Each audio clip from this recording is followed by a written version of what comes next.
ద్వారంపూడి చంద్రశేఖర్ రెడ్డి గారి వల్ల. ఆయనకి ఏంటంటే ఆయన బలం ఏంటంటే ఐకమత్యం. అన్ని పార్టీల నాయకుల్ని కలుపుకొని వ్యవహారాలు చేస్తుంటే వీళ్ళు ఎవరు మాట్లాడరు.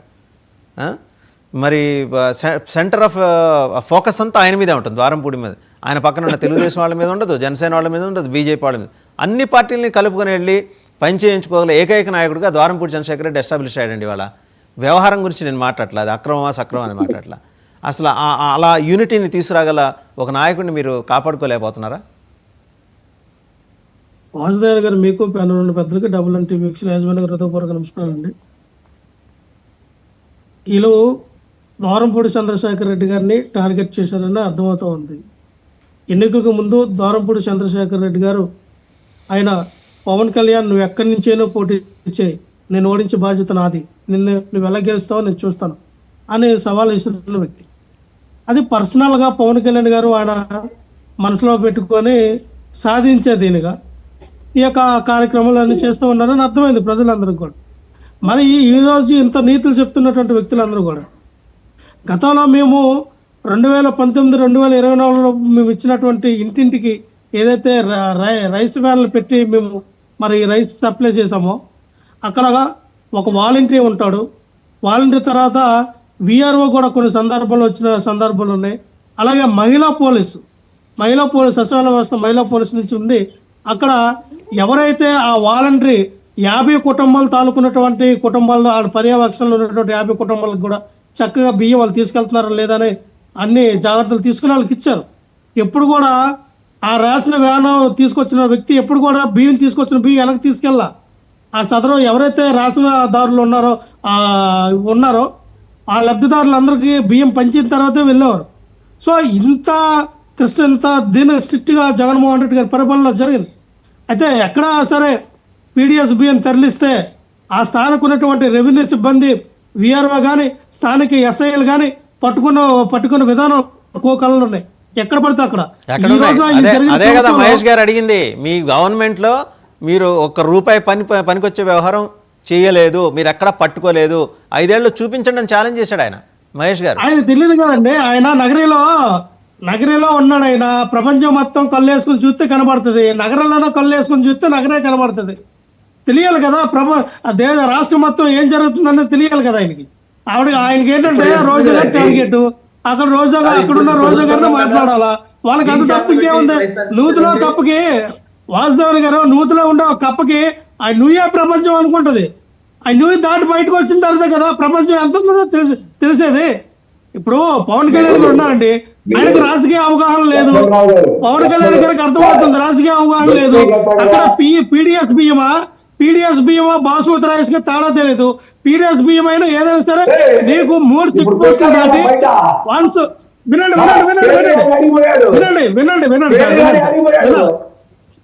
మీరు మహేష్ గారు వినండి. ఇక్కడ పవన్ కళ్యాణ్ గారికి తెలియాల PDS బియ్యమా లేదంటే నోకల బియ్యమా లేదంటే అవి బాస్మతి రైసా తెలుసుకొని అవి ఒకసారి సిప్పెక్కిన తర్వాత అది వాళ్ళ నామ్స్ ఎవరైతే అక్కడ కస్టమైజ్ ఉన్నారో వాళ్ళు చూస్తారు. ఇందాక మీరు అన్నట్టుగా బాస్మతి రైస్ అయితే ఖచ్చితంగా సిప్ లో లోడ్ చేయనివ్వరు. అది నోకల బియ్యమా PDS బియ్యమా వాళ్ళ లిస్ట్ లో ఖచ్చితంగా వాళ్ళ నామ్స్ లిస్ట్ లో ఉంటే దాన్ని అబ్జెక్షన్ చేస్తారు, లోడ్ చేయనివ్వరు. మరి ఇంత తతంగం జరిగినప్పుడు మీ ప్రభుత్వం పెట్టినటువంటి అక్కడ స్థానికున్న 3 చెక్ పోస్టులు దాటి వెళ్ళి అంటే దీనికి అనుకూలంగా మీ ప్రభుత్వం మీ పెద్దల యొక్క కార్యకలాపాలు జరుగుతున్నాయి కదా. మీ యొక్క సహాయం లేకుండా 3 చెక్ పోస్టులు దాటి వెళ్తాయా? ఈ రోజున స్థానిక SIని ఇచ్చి దాటి వెళ్ళడానికి ఏవి కూడా జరగవండి. ఎందుకంటే 4 దిగ్బంధనలు చేస్తారు. ఒక గ్రామం నుంచి ఒక మండలం నుంచి ఏ వస్తువుని బయటకు వెళ్ళాలంటే స్థానిక SI ఖచ్చితంగా వాళ్ళకున్నటువంటి ఇంటెలిజెన్స్ రిపోర్టుతోనో వాళ్ళకున్నటువంటి టాస్క్ ఫోర్స్తోనో ఖచ్చితంగా ఆ నియోజకవర్గం కూడా దాటినవరు. సో అవి దాటుతానే అర్థం ఏంటి? మీ యొక్క వ్యవస్థలో లోపం, మీ యొక్క అదే కదా మహేష్ గారు చెప్పింది, మీ వ్యవస్థలో లోపాల వల్లే దాటిపోయింది మీ 5 ఏళ్ల పాలనలో అని చెప్తున్నారు కదా. పైగా గ్రీన్ ఛానల్ దానికి. సార్ ఈ రోజున మాదైతే ఎక్కడ కూడా అక్రమ రవాణా మేము ఎక్కడ జరపలేదు. అక్రమ రవాణా ఇలాగా ఇప్పుడు అధికారంలోకి వచ్చి దాన్ని చట్టబద్ధం చేశారు అంతే, జరపలేదు. గ్రీన్ ఛానల్ పెట్టి దాన్ని చట్టబద్ధం చేశారంటారు అంతేనా? ఇవే చట్టబద్ధం కాదు సార్. అసలు మీరు దానికి అక్రమ రవాణా చేస్తేనే కదా మీరు ఏదైనా గ్రీన్ చట్టబద్ధం చేయడానికి. సార్ ఇక్కడ సార్ వాసుదేవన్ గారు ఎలా జరుగుతుంది సార్ ఏంటి వాసుదేవన్ గారు కేఎస్ఆర్ అనే ఒక షిప్ లో 45,000 మెట్రిక్ టన్నుల బియ్యాన్ని లోడ్ చేస్తున్నటువంటి మరి ఆర్థిక మినిస్టర్ పయ్యాల కేసు వియాంకుడు మరి ఆయన గురించి ఎందుకు ప్రశ్నలు రావట్లా, ఆయన గురించి ఎందుకు మాట్లాడట్లా? దూరంపూడి చంద్రశేఖర్ రెడ్డి ఒకలా కనబడ్డారా? ఈ రోజు నాకు చెప్తా ఉంది క్రిస్టల్ క్లియర్ గా, ఎన్సీఎల్ ఏం చెప్తా ఉంది, మీవేమైనా ఉంటే మీ వరకు చూసుకోండి, ఇది అంతర్జాతీయ విషయం, ఒక దేశానికి ఔన్నత్యంగా జరిగినటువంటి ఒప్పందాలు, ఈ ఆకలి దేశాలకి ఒక ఫుడ్ సప్లై చేయడం విధానం అనేది, ఎగుమతులు దిగుమతులు చేసుకోవడం అనేది పరస్పర ఒప్పందాలు ఒక దేశం పట్ల. ఈ వేళలో మీరు ఎందుకు వేలు పెడతారు? మీరు ఏదంటే మీ రాష్ట్రం వరకు మీరు చూసుకోవాలి కదా, అంతేగాని ఒక అంతర్జాతీయ నౌకని అట్టేసి దాని మీద లేనిపడిన అలిగేషన్లు తీసుకొస్తే ఇప్పుడు దేశం తాలూకా ఔన్నత్యాలు ఏమవుతాయండి? మీ అవినీతిని ఎక్స్పోజ్ చేయడానికి ఆయన పనిచేశారు, ఆయనకు తెలియక కాదండి, ఆయనకు తెలియక కాదు, మీ హయాంలో జరిగిన అవినీతిని ఎక్స్పోజ్ చేయడానికి ఆయన అది చేశారు. ఏం అవినీతి అండి వాసుదేవన్ గారు? మీ మినిస్టర్ పౌర సరఫరాల శాఖ మినిస్టర్ ఎవరండి? టీడీపీ నాయకుడా లేదంటే బీజేపీ నాయకుడా? పౌర సరఫరాల శాఖ మినిస్టర్ ఎవరండి? నాదెండ్ల మనోహర్ గారు. వినండి మహేష్ గారు, నాదెండ్ల మనోహర్ గారు యొక్క ఫెయిలియర్ ఖచ్చితంగా కనబడతా ఉంది. గుట్టుగారానికి పలదంతో ఉన్నారు నాదెండ్ల మనోహర్. నీ మినిస్టర్ ఎవరైతే పౌర సరఫరాల శాఖ మినిస్టర్ ఆమోదం లేకుండా స్థానిక ఎమ్మెల్యే ఎవరైతే మీ టీడీపీ నాయకులు వాళ్ళ ఆమోదం లేకుండా అక్కడ స్థానికున్నటువంటి మీ పోలీసులు ఆమోదం లేకుండా ఆ బియ్యం తరలించారా? వెళ్ళిపోయా?